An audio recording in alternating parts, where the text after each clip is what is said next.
अस्सलाम वालेकुम। आज हम सुनेंगे कोई ना ऐसा इश्क करे कहानी का 5वां हिस्सा। अगला पूरा दिन मासूमा को अस्पताल में रखा गया था। फिर शाम को उसे डिस्चार्ज कर दिया गया। वजदान मुसलसल वहाँ रुका रहा था जबकि ऑन घर चली गई थी। डिस्चार्ज करवाने के बाद मासूमा को ऑन और वजदान घर ले आए थे। उसे उसके कमरे में छोड़कर वजदान बाहर आया और उसने मासूमा को अपना ध्यान रखने की हिदायत की थी। ऑन के कहने पर उसने मासूमा से दाऊद के बारे में कुछ नहीं पूछा था। ऑन का कहना था कि वो मासूमा का भरम नहीं तोड़ना चाहती। जब मासूमा दाऊद सिकंदर को अपनी जिंदगी का एक स्याह बाप समझकर भूलना चाह रही थी तो वो क्यों उसे उस इंसान की याद दिलाए जिसके सीने में दिल नहीं पत्थर था। अरे बेटा, आप जा रहे हैं, कुछ देर रुक जाते तो रात का खाना हमारे साथ ही खा के जाते। फरजाना बेगम ने उसे रोकना चाहा था। नहीं आंटी जी, इस वक्त मुझे घर जाना है, मामा इंतजार कर रही होंगी, फिर कभी आप लोगों के साथ खाऊंगा।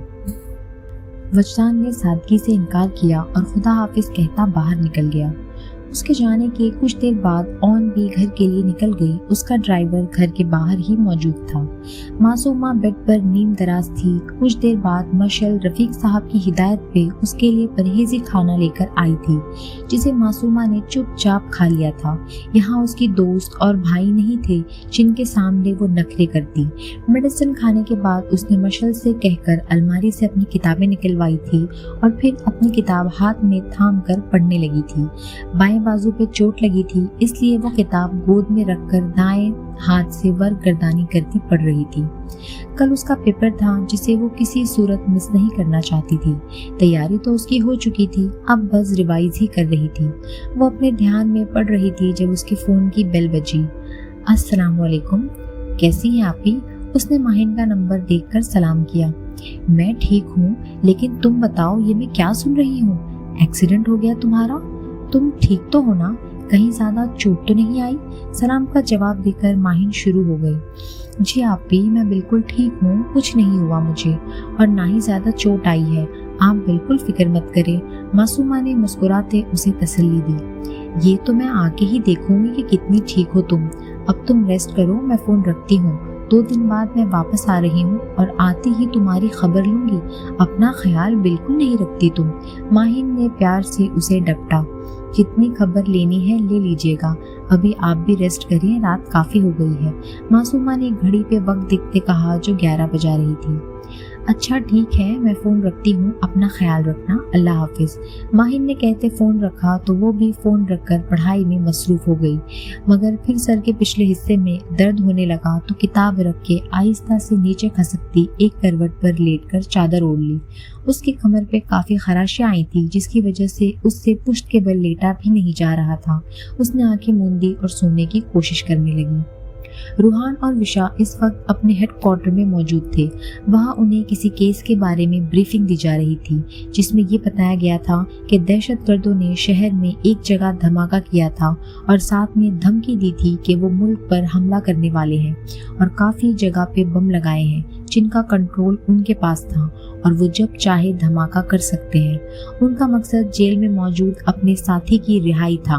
उन्होंने कहा था कि अगर वो उनके साथी को रिहा नहीं करते तो वो शहर में हर जगह पर ब्लास्ट करेंगे। इसी सिलसिले में उन्हें बुलाया गया था। उन दहशतगर्दों का सुराग लगा लिया गया था और अब उन्हें अपनी आर्मी टीम के साथ वहां अटैक करके उन्हें पकड़ना था ताकि उनके अज़ाइम के बारे में जान सके। एक स्पेशल टीम को बम ढूंढकर डिफ्यूज करने की ड्यूटी लगा दी गई थी, मगर इतने बड़े शहर में हर एक बम को ढूंढना बहुत मुश्किल था और अब जबकि उनको मालूम था कि दहशतगर्दों का अड्डा कहाँ है तो उन पर अटैक करके उनसे सब कुछ उगलवाना आसान था। जिस जगह पर उन दहशतगर्दों की लोकेशन ट्रेस हुई थी वो एक सुनसान जंगल था जिसके इर्द गिर्द कोई आबादी नहीं थी। दहशतगर्दों ने 2 दिन का वक्त दिया था और उन्हें 2 दिन गुजरने से पहले यानी कल ही वहां अटैक करना था। अब ये अटैक कामयाब होना था या नाकाम, ये तो सिर्फ खुदा ही जानता था। मासूमा ने नाश्ता कमरे में ही किया था और अपने घर से जल्दी आ गई थी ताकि मासूमा को पिक कर सके। नाश्ते के बाद मासूमा ऑन और मशल के सहारे चलकर गाड़ी तक आई थी। रफीक साहब भी साथ जाना चाह रहे थे मगर ऑन ने कहा था कि वो उसका ध्यान रख लेगी, इसलिए रफीक साहब बेफिक्र हो गए क्योंकि वो जानते थे कि ऑन मासूमा से बहुत मोहब्बत करती है। कॉलेज में पहुंचकर उसने मासूमा को सहारे से क्लासरूम तक पहुंचाया था। मासूमा इतने में ही हाँफने लगी थी।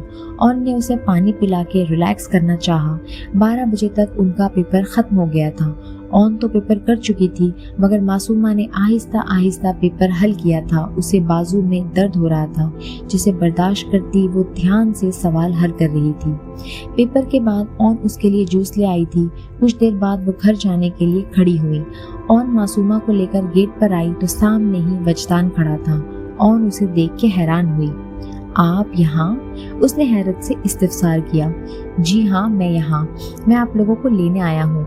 आप अपने ड्राइवर को मना कर दें, आप लोग मेरे साथ जा रहे हैं, वजदान ने दो टोक अंदाज में कहा, जबकि ऑन उसके हुक्मिया अंदाज को देख कर रह गई। मगर मेरी गाड़ी मौजूद है, हम उसी में जाएंगे, ऑन ने भी दो टोक अंदाज में कहा। ठीक है, आप जाएं अपनी गाड़ी में, मेरी बहन मेरे साथ जाएगी, वजदान ने खफगी से कहा और मासूमा को सहारा देकर गाड़ी में बिठाना चाहा। ऐसे कैसे? वो मेरे साथ आई है और मेरे साथ ही जाएगी। ऑन ने मासूमा को बाजू से थामा। वो मेरी बहन है और अपने भाई के साथ जाएगी, है ना मासूमा? वजदान ने उसे जताते मासूमा से तायीद चाही। वो मेरी दोस्त है और मेरे साथ जाएगी। इससे पहले मासूमा कुछ बोलती ऑन बोल उठी।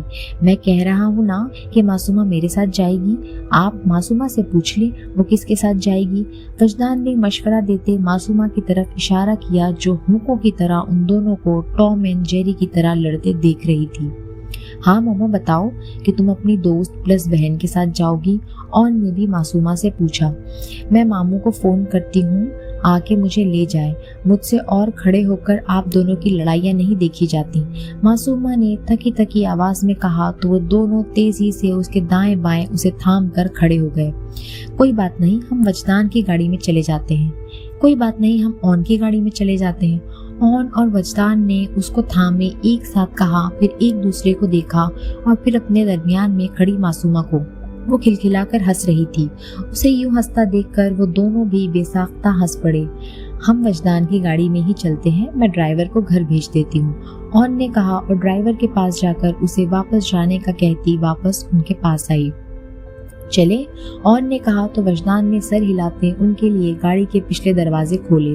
ऑन ने मासूमा को सहारा देके पीछे बिठाया और खुद भी उसके साथ बैठी। वजदान ने फ्रंट सीट संभाली और गाड़ी स्टार्ट करते मासूमा के घर के रास्ते पे डाल दी। वो दोनों उसे घर ले आए थे। घर आने के बाद मासूमा को उसके कमरे में पहुंचा के ऑन वजदान के साथ ही उसकी गाड़ी में बैठ गई थी। वजदान ने कहा था कि वो ही उसे ड्रॉप करेगा। ऑन के बैठते ही वजदान ने गाड़ी स्टार्ट की और ऑन के घर के रास्ते पर डाल दी। गाड़ी में खामोशी छाई थी जिसे वजदान की आवाज ने तोड़ा। इतनी खामोश लगती तो नहीं जितनी इस वक्त है आप, वजदान ने उसकी खामोशी पर कहा। नहीं, ऐसी तो कोई बात नहीं, दरअसल कोई बात ही नहीं है करने को, इसीलिए, ऑन ने गड़बड़ाते कहा। अच्छा, आपके साथ बैठा हूँ मैं, आप मेरे ही बारे में बात कर ले, लेकिन ये तो मत कहे कि कोई बात ही नहीं करने को। वजदान के लहजे में खफगी थी। आपके बारे में? अच्छा, तो ये बताएं आपके घर में कौन कौन है? ऑन ने कुछ सोचते हुए पूछा। मेरे घर में मैं हूँ, मामा है, बाबा है और बस, वजदान ने जवाब दिया। बस, और कोई नहीं? ऑन को हैरत हुई। नहीं, और कोई नहीं है, मैं इकलौता हूँ। वैसे तो मुझे किसी चीज़ की कमी नहीं, मगर घर में कुछ कमी सी लगती है। वजदान ने मायने खेज लहजा अपनाया। किस चीज़ की कमी है? ऑन को उसके जवाब पे हैरत हुई। अगर वो इकलौता था तो उसके पास तो सब कुछ होना चाहिए था, फिर किस चीज़ की कमी? मामा को लगता है कि अब मुझे शादी कर लेनी चाहिए, घर में सब कुछ है, सिर्फ बहू की कमी है। वजदान के लहजे में संजीदगी थी। अच्छा, तो अच्छी बात है, आपकी उम्र भी हो गई है शादी की, कोई लड़की पसंद है क्या? ऑन ने अटकते हुए सरसरी अंदाज अपनाया।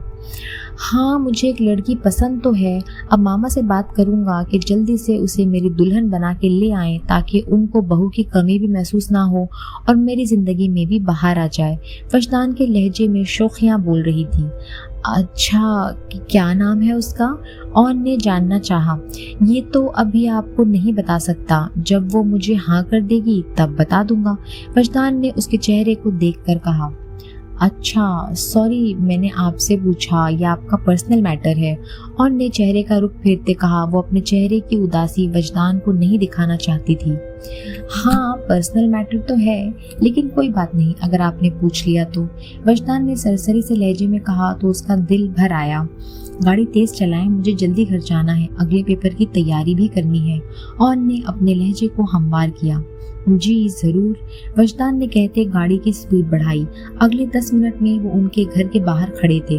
ऑन गाड़ी का दरवाजा खोल के बाहर निकली और अंदर की तरफ जाने लगी। अंदर आने को नहीं कहेंगी, मैं पहली बार आपके घर आया हूँ। वजदान ने पीछे से हाँक लगाई तो वो रुकी। पापा इस वक्त घर नहीं होते, जब वही घर नहीं तो आपको कंपनी कौन देगा, इसलिए मौजरत, ऑन ने पलटे बगैर सपाट लहजे में कहा और अंदर की तरफ भाग गई, जबकि वजदान उसके लहजे की नमी को नोट करता मुस्कुराकर गाड़ी में बैठा और जन से वहां से निकल गया। वो अंदर आके अपने कमरे में बेड पर बैठ गई, बैग उतारकर एक तरफ फेंका और घुटनों में सर दिए फूट फूट कर रोने लगी। उसे समझ नहीं आ रहा था कि उसे इतना बुरा क्यों लग रहा है। वजदान के मुंह से किसी और का जिक्र उसे इतना बुरा क्यों लगा था। आज नहीं तो कल वजदान ने शादी करनी ही थी, फिर मैं उसके मुंह से किसी और से शादी की बात सुन के अफसरदा क्यों हूँ। मैं तो रोने वालों में से नहीं हूँ, फिर क्यों मुझे इतना बुरा लग रहा है। क्योंकि तुम्हें उससे मोहब्बत है ऑन हमदानी। उसके सवाल का जवाब उसके दिल ने दिया था, जिस पे वो गुंग रह गई थी। मोहब्बत? और वो ऐसा कैसे हो सकता है? कुछ मुलाकातों में कोई किसी से मोहब्बत कैसे कर सकता है? मोहब्बत तो एक लम्हे में हो जाती है, उसके लिए सदियां गुजारने की जरूरत तो नहीं पड़ती। एक बार फिर वो अपने दिल के जवाब पर चुप की चुप रह गई। वो किसी और को पसंद करता है ऑन, और यही सच है। ये बात अपने जहन में बिठा लो ऑन हमदानी, यही तुम्हारे लिए अच्छा है। मासूमा सही कहती है, मोहब्बत हम आम सी लड़कियों के लिए नहीं होती। उसने तलखी से सोचते आंसू पोंछे और कपड़े चेंज करने चली गई। वो दरवाजा नॉक करके अंदर दाखिल हुआ और सीधा उसके सामने चेयर पर बैठ गया। दाऊद फाइल पे झुका काम कर रहा था। उसे अंदाजा था आने वाला कौन है। मुझे तुमसे बात करनी है दाऊद सिकंदर, उसने तलखी से कहा तो दाऊद ने गहरा सांस भरकर उसकी जानिब देखा। क्या बात करनी है वजदान अफंदी? दाऊद ने भी उसी के लहजे में पूछा। मैंने कहा था तुमसे कि मैं तुमसे सब कुछ जानने आऊंगा, अब तुम मुझे सब कुछ बताओ। वजदान की बात सुनकर उसने सीट की पुष्ट से टेक लगाकर आंखें मूंद ली। मैं तुम्हें सब कुछ बता दूंगा, मगर ये बात हम दोनों के दरमियान में ही रहेगी, दाऊद ने आंखें मूंदे ही कहा। ठीक है, ये बात मेरे और तुम्हारे दरमियान में ही रहेगी। वजदान की बात सुन के वो जख्मी सा मुस्कुराया और वर्क दर वर्क अपनी जिंदगी के 2 साल पीछे जाने लगा, जब वो इंग्लैंड गया था अपनी मीटिंग के सिलसिले में। वो MBA करने के बाद नया नया बिजनेस स्टार्ट कर रहा था। उसने हमेशा से बिजनेस करने के बारे में शुरू से ही सोचा था। उसके बाबा चाहते थे कि वो गांव में हॉस्पिटल खोले, क्योंकि उनकी ख्वाहिश थी कि वो डॉक्टर बने, मगर उसे इस शोबे में कोई दिलचस्पी नहीं थी। इसीलिए उसने बाबा जान को मना करके MBA में एडमिशन लिया था और MBA के बाद उसने इम्पोर्ट एक्सपोर्ट का कारोबार शुरू किया था। वो इस वक्त 25 साल का था। मीटिंग्स के लिए और नई डील्स के लिए उसे अक्सर मुल्क से बाहर जाना पड़ता था। ये मीटिंग कंपनी में अरेंज की गई थी। मीटिंग के बाद वो उस होटल की तरफ बढ़ रहा था जहां उसका स्टे था। उसे 2 हफ्तों के लिए वहां स्टे करना था। कंपनी से होटल काफी करीब था और वो पैदल ही वॉक करता जा रहा था जब उसकी नजर एक 18 साला लड़की पर पड़ी, जो चीखते हुए एक लड़के से अपना पर्स छुड़ा रही थी। वो लड़का शायद चोर था और उससे पर्स छीन रहा था। वो जल्दी से आगे बढ़ा और उस लड़के को कमर में लात मार के नीचे गिराया। वो कोई 16-17 साल का था, जो अपना बचाव भी नहीं कर सका और नीचे गिर पड़ा। उसने पर्स लेके लड़की को दिया और लड़के को कॉलर से पकड़कर ऊपर उठाया। से सॉरी टू हर, उसने लड़के को कहा, जिसने उसकी बात मानते लड़की से मौजरत की तो उसने लड़के को छोड़ दिया, जो तेजी से वहां से भागता चला गया। थैंक्स फॉर हेल्प मिस्टर, लड़की ने शुक्रिया अदा किया। दाऊद सिकंदर, दाऊद ने अपना तारुफ कराया।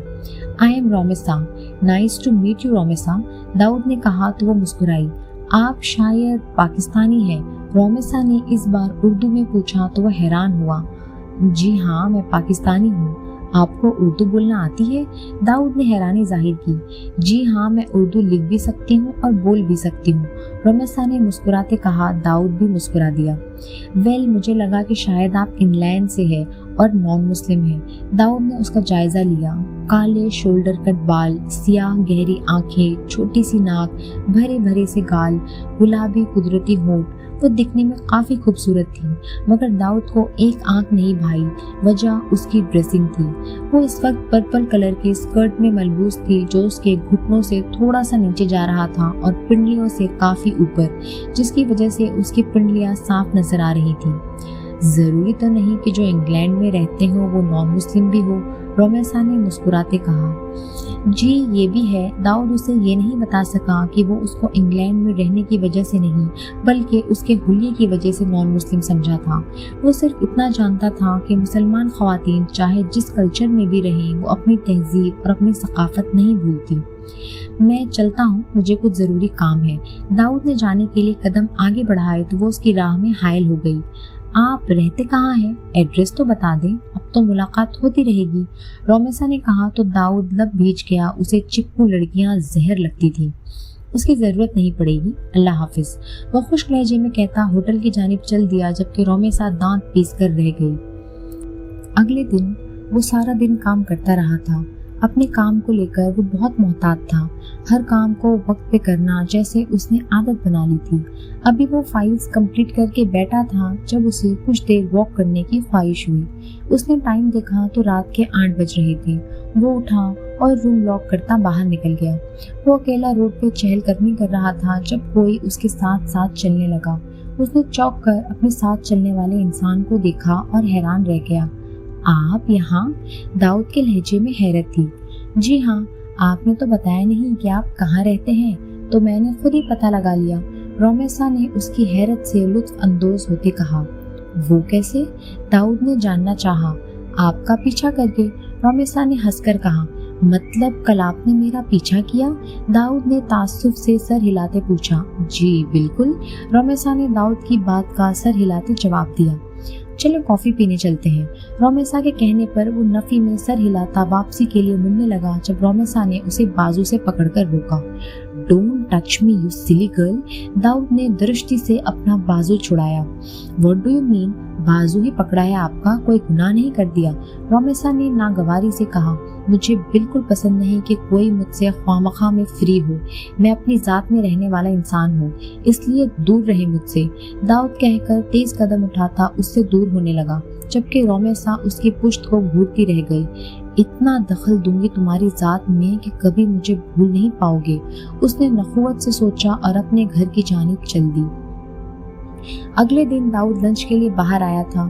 اسے یہاں آئے 2 دن ہو چکے تھے۔ وہ جب بھی باہر نکلتا اسے ایسا لگتا جیسے کوئی اس کا پیچھا کر رہا ہے، مگر جب بھی وہ مڑ کر دیکھتا تو پیچھے کوئی بھی نہ ہوتا۔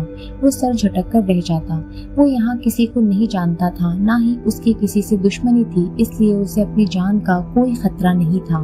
اب بھی وہ پیدل چلتا، ٹھنڈی ہواؤں سے لطف اندوز ہوتا اپنی دھن میں چلا جا رہا تھا جب اسے لگا اس کے پیچھے کوئی ہے، مگر پھر اپنا وہم جان کر بغیر پیچھے دیکھے آگے بڑھتا گیا، مگر پھر اپنے پیچھے آہٹ محسوس کر کے وہ ایک دم پلٹا اور اپنے پیچھے رومیسا کو دیکھ کر وہ گہرا سانس لے کر رہ گیا۔ میں کافی دیر سے آپ کے پیچھے تیز تیز چل رہی تھی کہ آپ تک پہنچ سکوں، مگر آپ کی سپیڈ بہت تیز ہے۔ وہ لمبا سانس لیتی خود کو پرسکون کرنے لگی۔ تیز چلنے سے اس کا سانس پھول چکا تھا۔ اور آپ میرا پیچھا کیوں کر رہی تھی؟ داؤد نے پوچھا۔ میرا دل کر رہا تھا کہ آپ کے ساتھ ڈیٹ پر چلوں، رومیسا نے اطمینان سے کہا، مگر میرا دل نہیں کر رہا کسی کے ساتھ ڈیٹ پہ جانے کا، وہ کہتے آگے بڑھنے لگا۔ مگر میں کسی نہیں ہوں، میں رومیسا ہوں، رومیسا نے جیسے اسے جتایا۔ آپ جو بھی ہیں مگر مجھے نہیں جانا، داؤد نے 2 ٹوک کہا۔ آپ اتنے سڑے ہوئے کیوں ہیں؟ رومیسا نے پوچھا تو وہ اچنبھے سے اس کی طرف دیکھنے لگا۔ اس میں خڑوس والی کیا بات ہے؟ داؤد نے حیرت سے پوچھا۔ एक खूबसूरत स्मार्ट कम उम्र लड़की आपसे डेट पे चलने के लिए कह रही है और आप इनकार कर रहे हैं, तो ये खड़ूस वाली लोगों की बात हुई ना। रोमेसा ने नाक चढ़ाते कहा, मैं एक बाउसूल सा आदमी हूँ। मैं खुद को सिर्फ उस तक महदूद रखना चाहता हूँ जो मेरे लिए बनी है, जो मेरी जिंदगी में आएगी मेरी शरीक हयात बनकर। और मुझे डेट पर जाने का भी शौक नहीं। मैं गर्लफ्रेंड जैसे झंझट में नहीं पड़ता। दाऊद ने संजीदगी से कहा, तो आप मुझसे शादी कर ले, मैं आपके लिए परफेक्ट हूँ। रोमेसा ने पुरस्कार से लहजे में कहा, नॉट इंटरेस्टेड। दाऊद ने उसके हुलिये पे नजर डालते कहा, जिसने आज टी शर्ट पे जगह जगह से फटी हुई जीन्स पहन रखी थी। आप मुझे इनकार कर रहे हैं? पूरा कॉलेज दीवाना है मेरा, लेकिन मैंने सबको छोड़कर आपको चुना क्योंकि मुझे आपका एटीट्यूड पसंद आ गया है। रोमेसा ने फखरिया बताया, मुझे उसकी चाह नहीं जिसकी हर कोई चाह करे। मुझे उसकी चाह है जो सिर्फ मेरी चाह करे और खुद पर किसी और की नजर भी बर्दाश्त ना करे। दाऊद ने उसे जताया, मैं आपको प्रपोज कर रही हूँ। आज से पहले मेरी जिंदगी में किसी मर्द का अमल दखल नहीं रहा और आज के बाद भी मैं सिर्फ आपकी चाह करूंगी। रोमेसा ने घुटनों के बल बैठते हुए कहा, ये क्या कर रही हैं आप? उठे प्लीज। दाऊद ने बौखला कर इधर उधर देखते कहा, पहले आप मेरे सवाल का जवाब दें। रोमेसा ने जिद्दी लहजे में कहा, अच्छा ठीक है, हम बैठकर बात करते हैं। दाऊद ने बेबसी से कहा तो वो उठ खड़ी हुई। अजीब पागल सी लड़की है, पीछे ही पड़ गई है, क्या करूं इसका?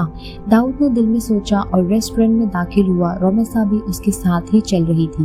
वो दोनों इस वक्त आमने सामने बैठे थे। दाऊद ने ऑर्डर प्लेस कर दिया था, जबकि रोमेसा बेध्यानी से इधर उधर देख रही थी। तो बताएं, क्या सोचा आपने? रोमेसा ने पूछा तो दाऊद चौंक कर सीधा हुआ। किस बारे में? वो अनजान बना। मैंने प्रपोज किया है आपको, बताएं कब कर रहे हैं आप मुझसे शादी? रोमेसा ने पूछा। मैं आपको कुछ दिनों बाद बताऊंगा, मुझे सोचने के लिए वक्त चाहिए। मेरी जिंदगी का ये पहला तजुर्बा है जो मुझे इस तरह किसी लड़की के बारे में फैसला करना पड़ रहा है।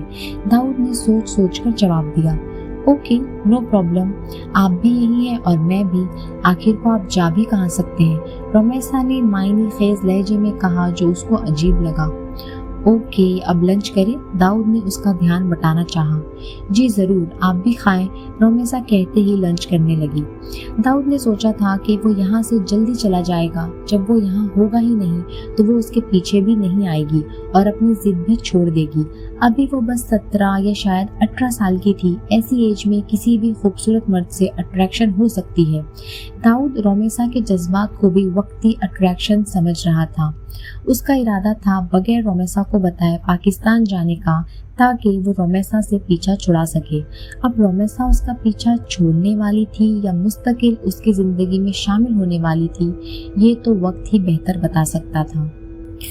इस वक्त अगर हम हाल में आए तो जहां दाऊद वजदान को अपनी माजी का वाकया बता रहा था, तो वहीं रूहान की टीम तैयार थी।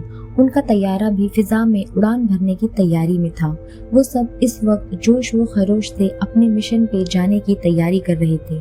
आज के दिन अगर वो अपने टारगेट को हासिल कर लेते तो उन्हें कल दुश्मनों के आदमी को रिहा करने की जरूरत ही नहीं पड़ती, और अगर वो नाकाम हो जाते तो शायद मुल्क को बहुत ज्यादा नुकसान उठाना पड़ता, क्योंकि इस बात की भी गारंटी नहीं थी कि अपना आदमी रिहा करवाने के बाद भी वो लोग धमाका नहीं करेंगे। हेड ने उनको चलने का इशारा किया तो विशा और रूहान ने अपनी अपनी पोजीशन संभाली और तैयारे को फिजाओं में उड़ाने लगे। 15 मिनट बाद वो अपने टारगेट से थोड़ा पीछे लैंड कर चुके थे। रूहान और विशा भी टीम के साथ आगे बढ़ रहे थे। वो कोई जेर तामीर 2 मंजिला फैक्ट्री थी जहां वो लोग छुप कर बैठे थे। सब लोग इमारत के इर्द गिर्द फैल गए थे। विशा और रूहान आहिस्ता आहिस्ता आगे बढ़ रहे थे। विशा रूहान के पीछे थी, जबकि रूहान उसके आगे था। उनके कुछ साथी और लीडर इमारत के पीछे लगे पाइप के जरिए ऊपर वाली मंजिल पर जा रहे थे। उन सब ने अपने चेहरे पर मास्क पहन रखे थे। रूहान ने विशा को कमरे चेक करने का कहा और खुद भी कमरों को चेक करने लगा। वो दोनों सारे कमरे चेक कर चुके थे, मगर वहाँ कोई नहीं था। शायद वो सब लोग ऊपर थे। अभी वो ये सब सोच ही रहे थे जब ऊपर से धड़ाधड़ गोलियां चलने की आवाज आई और वो दोनों चौकन्ना अंदाज में ऊपर की तरफ बढ़ गए। वो जब ऊपर वाली सीढ़ियों पर पहुंचे तो ऊपर बिल्कुल धुआं सा छाया हुआ था। फायरिंग की आवाज भी अभी भी आ रही थी। वो दोनों ऊपर चढ़ते मुखालिफ सिमतों में मुड़ गए। विशा को सामने से कोई आता दिखाई दिया तो वो पिलर की ओट में हो गई और उस नकाबपोश के सामने आते ही उसके सर का निशाना लेके फायर किया। गोली उसके दिमाग के आर पार हो गई। विशा ने फातिहाना अंदाज में पिस्टल की धुआं उड़ाती नोक पर फूंक मारी। रूहान की नजरों ने उसकी ये हरकत मुलाहिजा करते मुस्कुराहट दबाई कि इस खतरनाक सिचुएशन में भी वो अपनी हरकतों से बाज नहीं आती थी। विशा रूहान की नजरों से बेखबर आगे की जानिब बढ़ती उसकी नजरों से ओझल हुई तो रूहान ने बेचैनी से उसके पीछे जाना चाहा, मगर फिर अपने पीछे किसी की आहट पाकर वो उसी सिमत मुड़ता चला गया। आधे घंटे तक दोनों तरफ से फायरिंग होती रही। दुश्मनों की तादाद कम थी जबकि उनकी टीम ज्यादा तादाद में थी। वो दुश्मन ज़ेर हो रहे थे जिस पे उनके दिल मसरूर थे कि मुल्क बहुत बड़े नुकसान से बच गया। कुछ देर बाद सभी बाहर आ गए। उनकी टीम के 2 अफराद जख्मी हुए थे जिनको ट्रीटमेंट के लिए ले जाया जा रहा था। रूहान की नजरों ने विशा को ढूंढना चाहा मगर वो वहां नहीं थी। उसने जल्दी से अपने हेड को इतला दी और अंदर जाने की इजाजत मांगी, जिस पर हेड ने एक और जवान को उसके साथ अंदर भेजा। वो दोनों अंदर दाखिल होते मुखालिफ सिमतों में मुड़कर विशा को ढूंढने लगे। रूहान इस सिमत में बढ़ा जिस तरफ वो गई थी। हर कमरा चेक कर लिया मगर वो कहीं नहीं थी। आखिरी कमरे के करीब पहुंचने पर उसे कुछ आवाजें सुनाई दी तो वो जल्दी से दरवाजा खोलता अंदर दाखिल हुआ। अंदर दाखिल होते ही उसकी नजर लड़ते झगड़ते 2 नफूस पर पड़ी। एक तो विशा थी जो आर्मी यूनिफॉर्म में मलबूस थी और यूनिफॉर्म के जैसा ही मास्क लगा रखा था, जबकि दूसरा वजूद मुकम्मल सियाह लिबास में मलबूस था और चेहरे पे ब्लैक कलर का मास्क पहन रखा था। एक नजर में ही वो जान गया कि वो लड़की थी जो विशा से लड़ रही थी।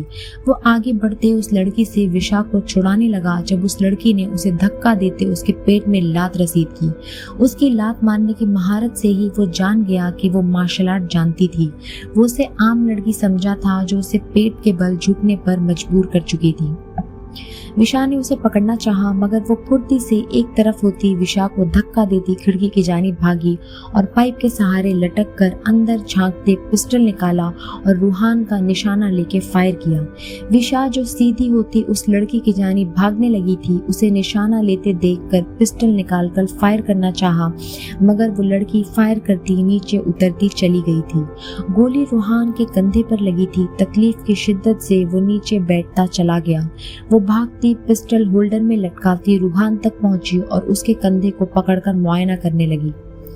डोंट वरी गोली खाने वाले प्यारे इंसान, गोली गहराई में नहीं लगी, आप जल्दी ठीक हो जाएंगे। विशा ने खून रोकने के लिए जख्म को दबाते कहा तो वो कर्राह कर रह गया।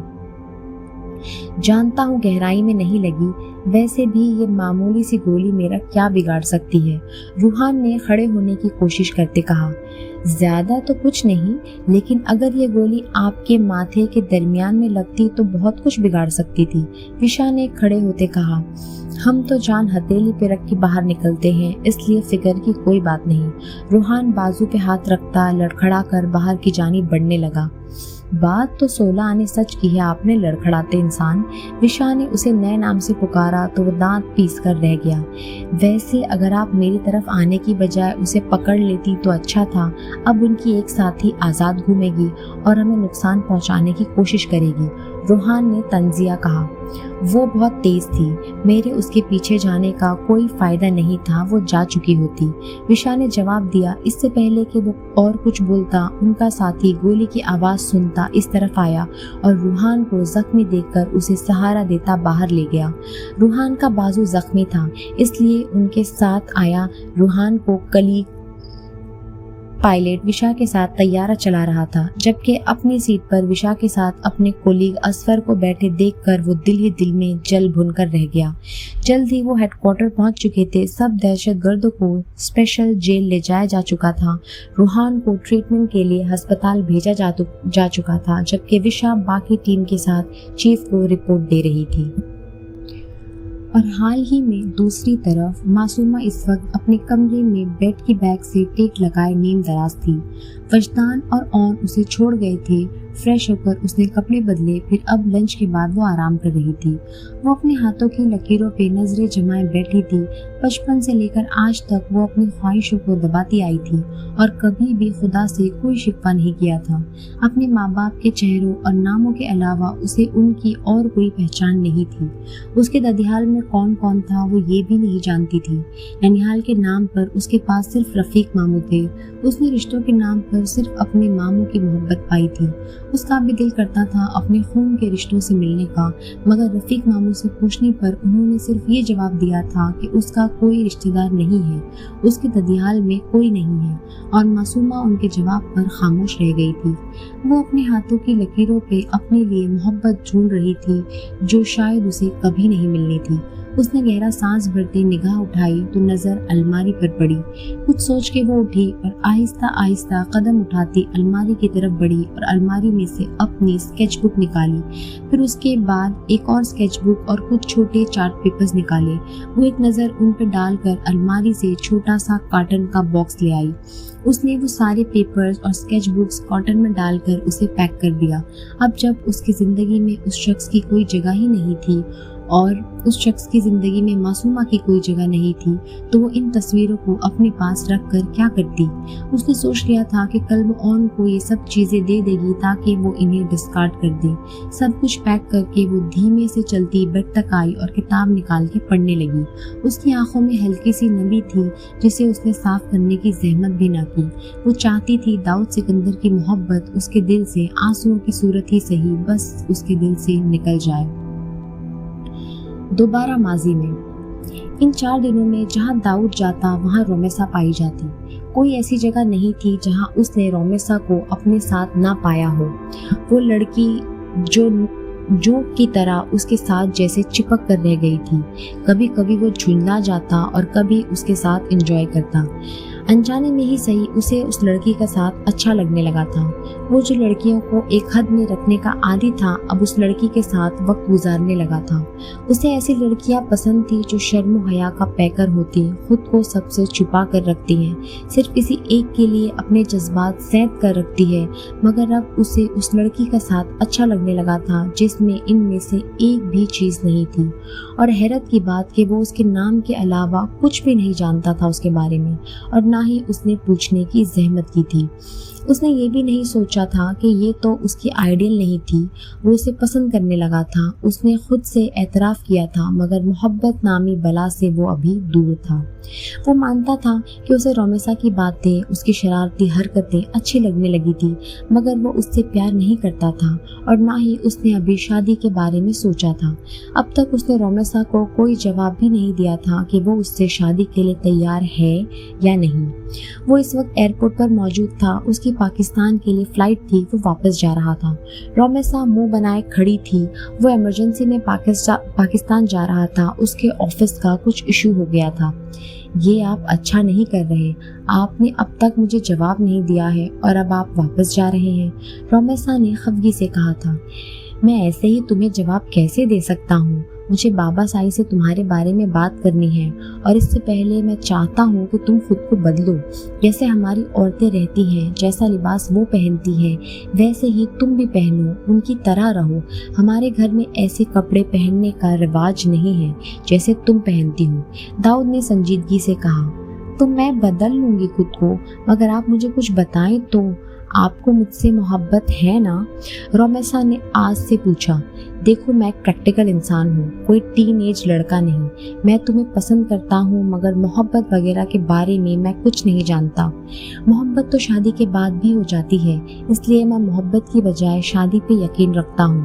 اس لیے میں تم سے شادی کروں گا یا نہیں اس کا فیصلہ بابا سائی اور امو جان کریں گی، کیونکہ میری شادی ان کی پسند سے ہی ہوگی۔ اس لیے میں چاہتا ہوں کہ تم خود کو بدلو تاکہ میرے بابا اور امو جان تمہیں دیکھتے ہی پسند کر لیں، داؤد نے اسے سمجھانے والے انداز میں کہا۔ ٹھیک ہے، میں آپ کا انتظار کروں گی۔ آپ دوبارہ کب آئیں گے؟ رومیسا نے پوچھا۔ جلد ہی آؤں گا، और जब मैं आऊँ तो मुझे तुम पाकिस्तानी लुक में नजर आनी चाहिए। दाऊद ने कहा तो उसने इस बात में सर हिला दिया। फिर दाऊद उसे खुदा हाफिज कहता पाकिस्तान वापस चला गया। रोमेसा उसके ओझल होने तक उसकी पुश्त की जानिब देखती रही। फिर वो अपनी पॉकेट से फोन निकालती वापसी के लिए चल दी।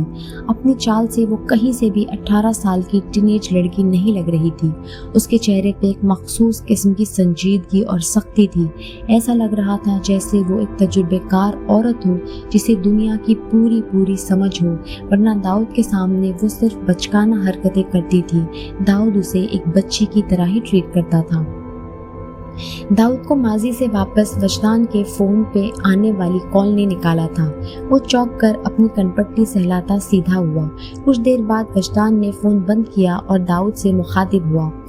बाबा का फोन था, वो मुझे घर बुला रहे हैं, मामा की तबीयत ठीक नहीं है। वजदान ने परेशानी से कहा। क्या हुआ आंटी को? दाऊद ने फिक्रमंदी से पूछा। बीपी शूट कर गया है, मुझे निकलना होगा, बाकी की कहानी बाद में सुनूंगा। वजदान चेयर से उठता हुआ बोला तो दाऊद ने गहरा सांस लेते सर हिला दिया। वजदान चला गया तो उस फाइल्स की तरफ मुतवज्जा हुआ, मगर फिर वो बेजार होता फाइल्स को दराज में रखता लॉक करके खड़ा हुआ और ऑफिस से निकलता चला गया। वजदान घर में दाखिल हुआ तो खामोशी ने उसका इस्तकबाल किया। वो तेज कदम उठाता एक रूम की जानिब बढ़ा। अंदर दाखिल होके उसकी नज़र अपनी माँ पर पड़ी। वो सीधा उनकी तरफ बढ़ा और उनके पास जाके बैठ गया। क्यों करती हैं आप ऐसा? जानती है कितना परेशान हो गया था मैं? वजदान ने खफगी से कहा। तुम्हारी माँ को आदत हो गई है हम दोनों को परेशान करने की, इसीलिए जानबूझकर खुद को बीमार कर लेती हैं ताकि हम दोनों उसके पास बैठे रहें। जमाल आफंदी ने अपनी बेगम को खफगी से देखते कहा। तो मैं और क्या करूं? अकेले रह रहकर मेरा दम घुटने लगता है। आप दोनों तो ऑफिस चले जाते हैं, पीछे मैं अकेली रह जाती हूँ और अकेले रह के तबीयत खराब हो जाती है मेरी, तो इसमें मेरा क्या कसूर? आमना बेगम ने शिकवा किया। मामा अकेले कहाँ छोड़ते हैं आपको? मुलाजिम होते तो हैं घर पे। वजदान ने कहा। अब मैं मुलाजिमों के साथ बातें करूं और उनसे बातें करूं भी तो क्या, ये कि सफाई कैसे की जाती है, गाड़ी कैसे चलाई जाती है?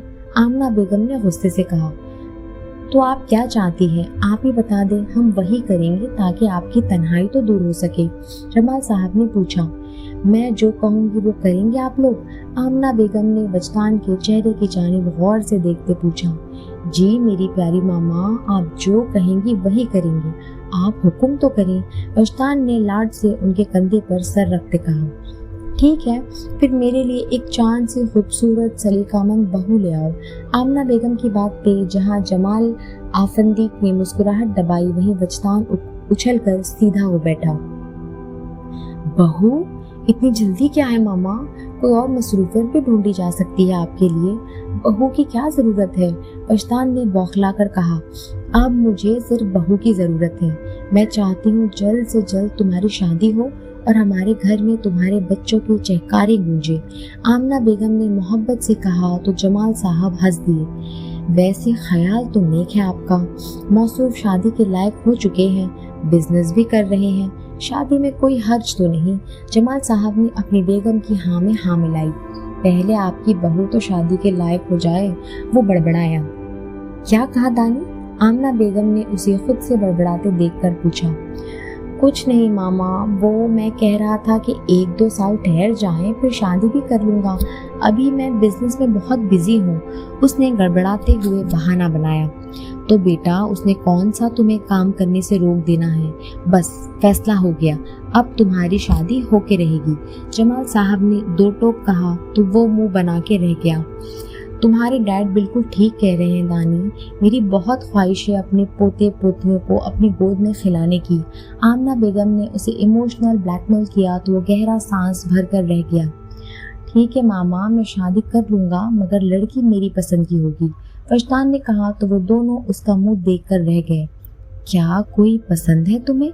आमना बेगम ने पूछा। जी मामा, वजदान ने सर झुकाते कहा। तो फिर इतने नखरे क्यों कर रहे थे कि अभी शादी नहीं करनी, फला फला फला? आमना बेगम ने उसकी पुश्त पे थप्पड़ मारा। अरे प्यारी मामा, अभी वो छोटी है ना, सिर्फ 19 या शायद 20 साल की, पढ़ रही है अभी तो, शादी कैसे कर सकती है? वजदान ने शादी न करने की वजह बताई। अच्छा, उसके बारे में कुछ बताओ तो।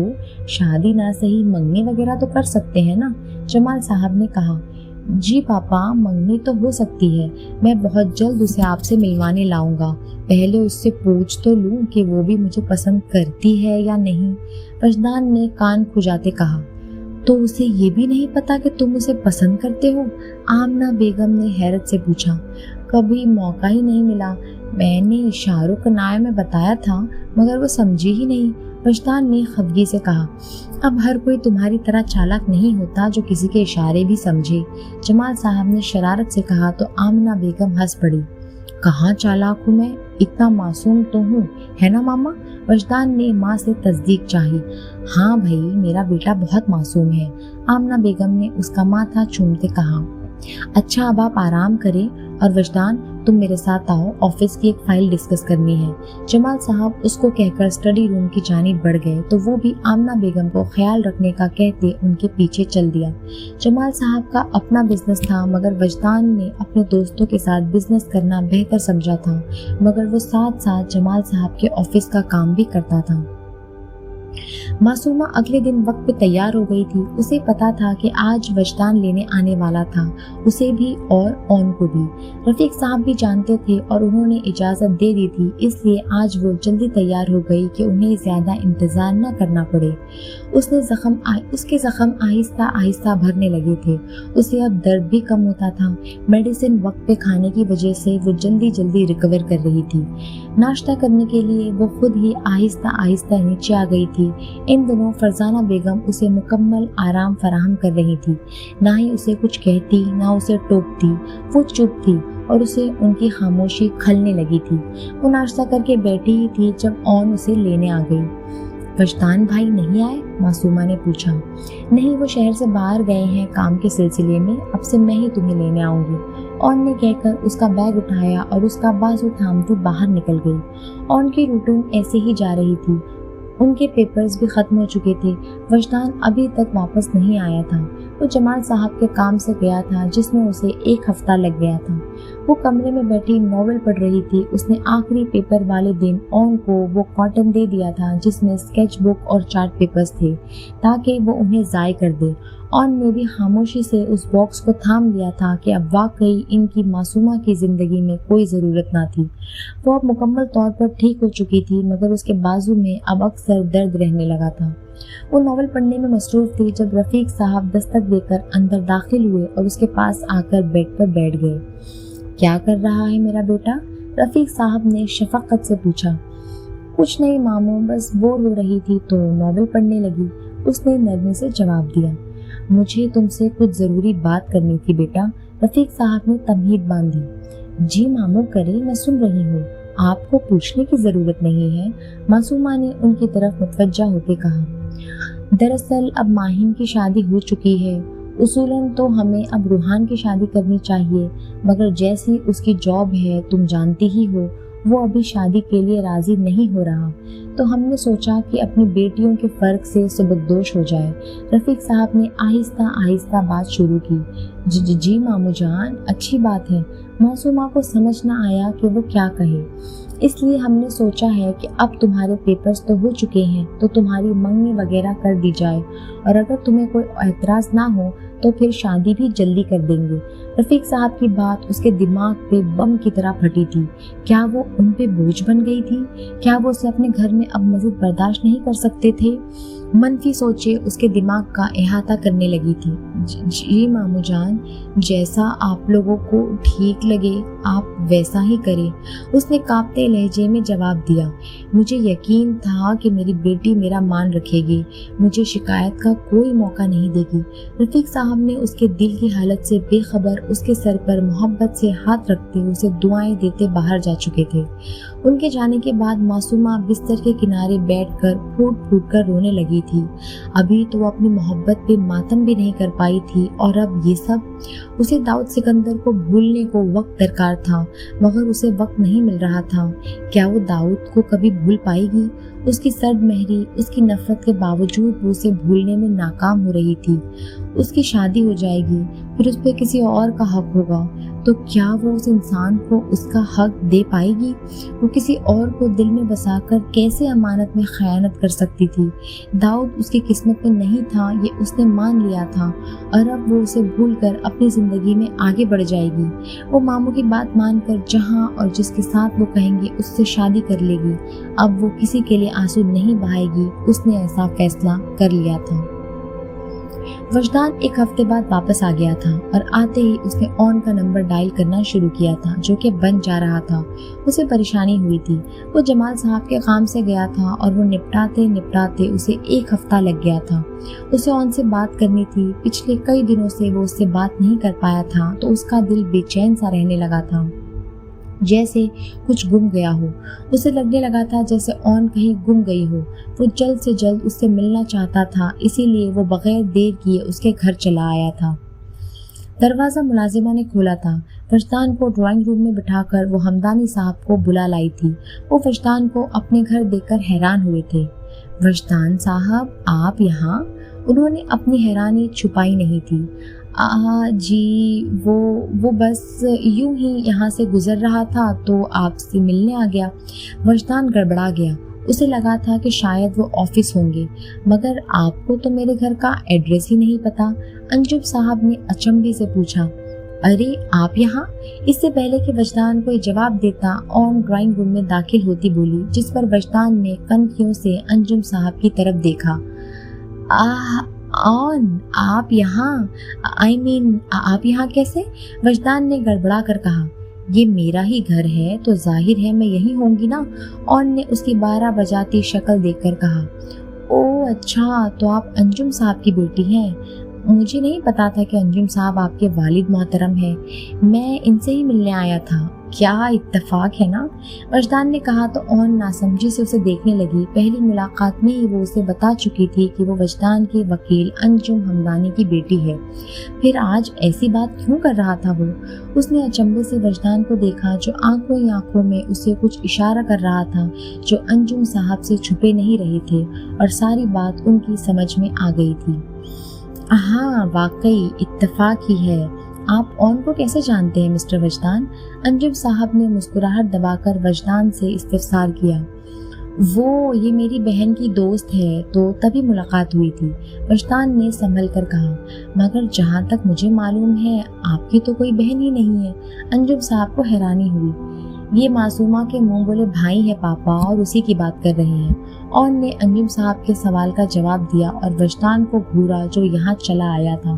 اس نے جان بوجھ کر اس کی کال سے بچنے کے لیے سیل آف کر دیا تھا۔ اوہ اچھا، بہت اچھی بچی ہے وہ۔ ویسے آپ کسی کام کے سلسلے میں آئے تھے؟ انجم صاحب نے پوچھا۔ جی نہیں، تو میں تو بس ایسے ہی آپ کی طبیعت پوچھنے آ گیا تھا، اور تو کوئی بات نہیں، وجدان نے بوکھلا کر کہا۔ پہلے تو آپ کبھی میری طبیعت پوچھنے نہیں آئے۔ خیر کوئی بات نہیں، مجھے کچھ کام ہے تو میں باہر جا رہا ہوں۔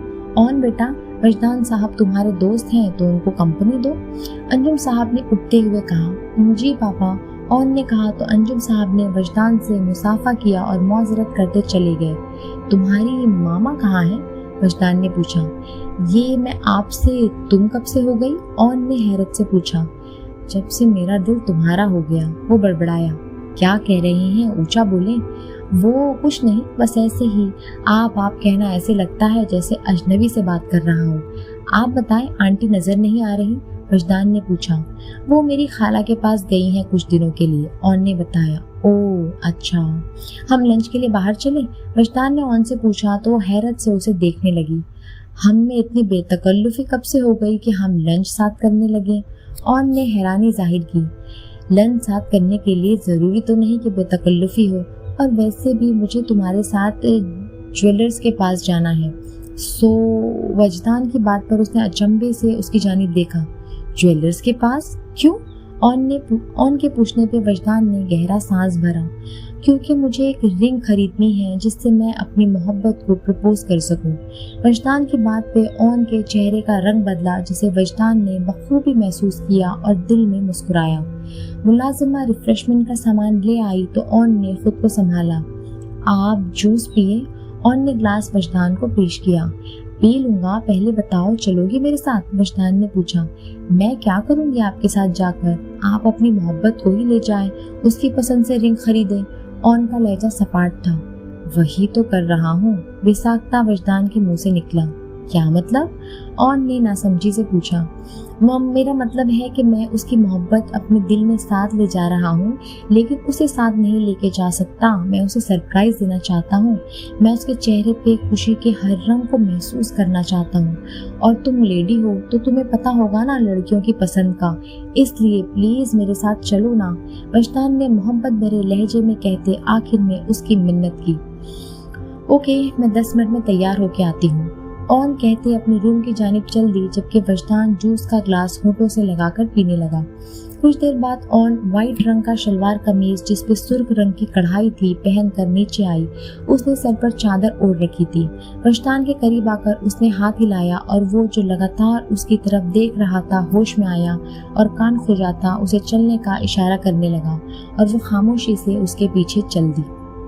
इधर रफीक साहब के हाँ करते ही फरजाना बेगम ने चिट मंगने और पट ब्याह का मामला किया था। उन्होंने मिसेस नियाज को फोन करके घर आने की दावत दे दी थी और आज वो मासूमा को देखने आ रहे थे। मासूमा सुबह से कमरे में बंद थी, सारे काम फरजाना बेगम ही देख रही थी। उन्होंने मासूमा को काम में हाथ बटाने का नहीं कहा था। ये मासूमा नामी बला जल्दी से उनके सिर से टलने वाली थी, उनके लिए यही बहुत था। मशल मासूमा को तैयार कर रही थी। मासूमा ने सुर्ख रंग का नफीस सा कॉटन का सूट जेबतन किया था। मशल ने उसके बालों का हेयर स्टाइल बना के सर पर दुपट्टा अच्छी तरह सेट कर दिया था। हल्के हल्के मेकअप में वो मोम की गुड़िया लग रही थी। उसका हल्का सा नजर आता तिल जो थूड़ी पर था मशल ने काजल से वाज़ेह कर दिया था, जो उसकी गोरी रंगत और गोल फेस कट चेहरे पे खूब जच रहा था। उसे तैयार करने के बाद मशल नीचे चली गई। मेहमान आ चुके थे और फरजाना बेगम और मशल ने उनकी खातिर तवाज़े शुरू कर दी थी। रफीक साहब भी उनके पास ही बैठे थे।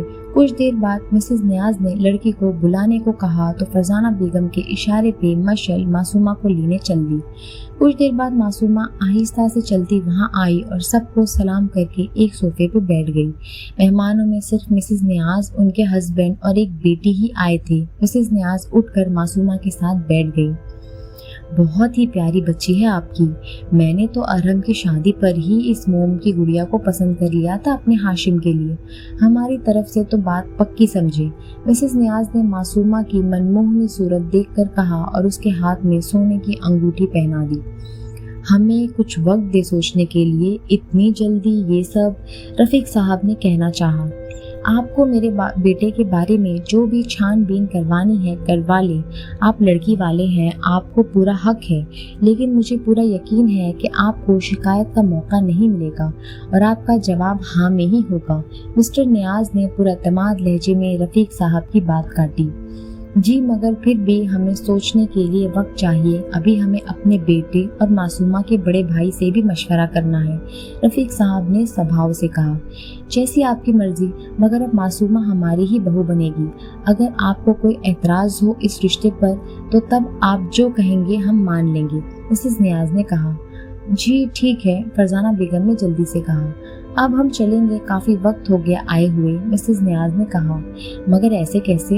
हमने तो सोचा था कि लंच आप लोग हमारे साथ करेंगे, फरजाना बेगम ने रोकना चाहा। बहुत बहुत शुक्रिया, मगर लंच हम आपके साथ तब करेंगे जब मासूमा के लिए हाशिम का रिश्ता कबूल कर लिया जाएगा, मिसेस नियाज ने कहा। तो वो सब चुप रह गए। ठीक है, जैसे आपकी मर्जी, रफीक साहब ने कहा। फिर वो सबसे मिलकर वापस चले गए। मासूमा ने अपने कमरे में जाकर अपना हुलिया बदला। उसे उन सब से उलझन सी हो रही थी। अभी उसने ये बात ऑन को नहीं बताई थी। रफीक साहब अब रूहान के आने का इंतजार कर रहे थे। उसने कहा था कि वो कल आ जाएगा घर। अब रूहान से मशवरा करके वो जल्द ही मिसेस नियाज को जवाब देना चाहते थे। आप जा रहे हैं कल? उसने अफसोस से पूछा। आपको इतना अफसोस किस बात का हो रहा है? रूहान ने पूछा। आपके जाने का और किसका, विशा ने साफ गोई से कहा। और आपको ये अफसोस क्यों हो रहा है? रूहान ने अपने कपड़े बैग में डालते कहा। क्योंकि मुझे आपका सर खाने की आदत हो गई है, विशा ने दांत निकाले। अच्छा है ना मैं जा रहा हूँ, वरना मेरा सर गर्दन से गायब ही हो जाता। रूहान ने नफी में सर हिलाते कहा, वेरी फनी। अच्छा, आप कब आएंगे वापस? विशा ने पूछा। आप कहती हैं तो आपको साथ ही ले जाता हूँ, रूहान ने तंजिया कहा। है सच्ची? फिर मैं अपना बैग पैक कर लूँ? विशा का जोश देखने लायक था। वेरी फनी, मैं मजाक कर रहा था। उसने बैग की जिप बंद करके बैग कंधे पर डाला। पर क्यों? मुझे ले जाए ना साथ, मैं यहाँ बोर हो जाती हूँ आपके बगैर। विशा की बात पे उसने बेसाख्ता उसकी तरफ देखा। क्यों? मैं जोकर हूँ जो आपको एंटरटेन करता है? रूहान ने विशा के बालों की लट पकड़कर खींची कि वो सी करके रह गई। अगली राइड तक आप अपना बाजू ठीक करके आइएगा, मुझे किसी और के साथ राइड लेने का मजा नहीं आता। और हाँ, आप जोकर से कुछ कम भी नहीं है। विशा ने मुंह बसोरा। अपनी आदतें बदले मिस विशा, मैं हमेशा नहीं रहूंगा आपके साथ राइड लेने के लिए। हो सकता है अगली राइड से पहले ही मर जाऊं, रूहान ने कहा। अल्लाह ना करे आपको मेरी भी उम्र लग जाए, विशा ने बेसाख्ता कहा तो रूहान ने उसको घूरा। चाहे वो आपकी जिंदगी का आखिरी दिन हो, रूहान ने खफगी से कहा।